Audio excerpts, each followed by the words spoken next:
Pessoal, aula de limites infinitos. O que seria esses limites infinitos? São limites cujo resultado dá infinito e também os valores de x tendem a zero, ok? Vamos ao teorema principal desse assunto, que é: se n é um número positivo qualquer, então o limite de 1 sobre x elevado a n, quando x tende a zero, tendendo pela direita, 0 mais, é igual a mais infinito. E o limite de 1 sobre x elevado a n, quando x tende a zero pela esquerda, ou pelos valores negativos, vai depender se é par ou se é ímpar. Se esse n for par, o limite vai ser sempre mais infinito. Se esse n é ímpar, esse n aqui, que é o expoente, o limite vai ser menos infinito. Vamos fazer uma rápida interpretação. Lembrando que a definição formal desse limite requer o conhecimento da definição de epsilon e delta. Mas não é o objetivo dessa aula. Aqui é destacar os nossos limites infinitos. Vamos analisar rapidamente aqui o que acontece. Se n é par, esse número que vem pela esquerda e é negativo, passa a ser positivo. Então, se torna igual a essa propriedade. 1 sobre 0, lembrando que é tendendo a zero, vai ser infinito. Então aqui também, quando a n é par, vai ser infinito positivo. Agora, quando n é ímpar, e você vendo os números negativos, não há alteração do sinal. O sinal continua. O expoente aqui ímpar não altera o sinal de menos. Então, dá menos infinito. Lembrando uma ideia que traz esses dois limites. E quando você divide por zero, esse divide entre aspas, você vai ter mais infinito, ou infinito como resultado. Então, um cálculo que era impossível nos números reais, porque divisão por zero não existe nos números reais. É possível a gente interpretar a vizinhança quando estivermos próximos a zero. Por quê? Lembrando que limites é uma ferramenta de análise de funções. Então, aqui temos um caso em que a função não é definida para x igual a zero. Esqueci de escrever o domínio, mas a função aqui não é definida, né? O domínio aqui é r menos 0. E o que acontece? A gente pode analisar o comportamento da função, do modelo matemático próximo a zero. Eu coloco aqui com zero, mas você pode ter outros números aqui, reais, e fazer essa análise. Depende da função que você está analisando. Vamos analisar esse exemplo, basicamente, para a gente consolidar o conceito. Então, o limite de 1 sobre x ao cubo, que é a nossa função em vermelho, quando x tende a menos 0, quer dizer, ele vem pela esquerda. Então, ele vem nesse sentido, 0 pela esquerda. Qual é o valor do limite? O expoente é ímpar. Então, não altera esse sinal. E como é a divisão por zero, menos infinito.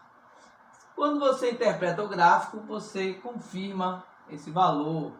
Quando você vem pela esquerda, a minha função está de vermelho, está indo para menos infinito.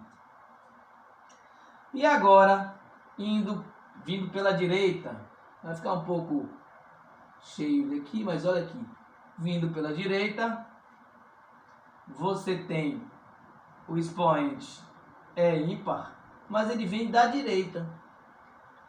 Então, é claro que ele vem de números positivos. Então aqui não tem problema, porque vai cair sobre essa propriedade. Essa propriedade diz que vai ser mais infinito. Esse teorema, né, Então, quando você interpreta vindo pela direita, olha o que acontece com a minha função, ela está indo para o mais infinito. Então esse é o teorema principal envolvendo limites infinitos. E sem ele, sem o conhecimento dele, não é possível resolver os problemas com limites laterais em que o resultado vai ser gerado, o resultado vai ser infinito ou menos infinito. Então, fica aí o destaque para limites infinitos.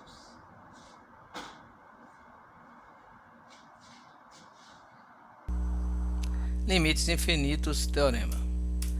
O teorema é o seguinte: se n é um número inteiro positivo qualquer, então temos que o limite de 1 sobre x elevado a n, quando x tende a zero pela direita, ou seja, pelos valores positivos, é igual a mais infinito. E quando o limite de 1 sobre x elevado a n com x tendendo a zero pela esquerda, temos duas situações. Se n, esse expoente, for par, esse limite vai ser mais infinito. E se for ímpar, ele vai ser menos infinito.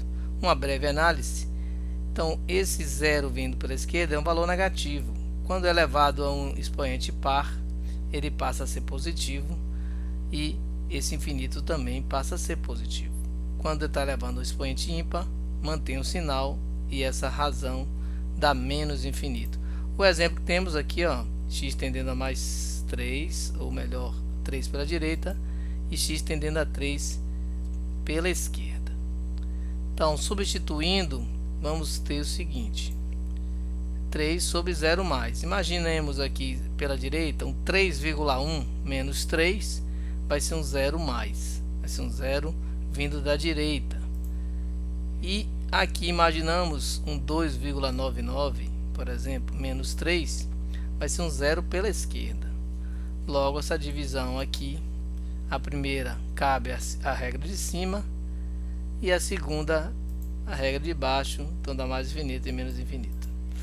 As propriedades que nós temos aqui, pessoal, são várias, ligadas aqui a soma ou subtração do infinito. Então, somar infinito dá infinito.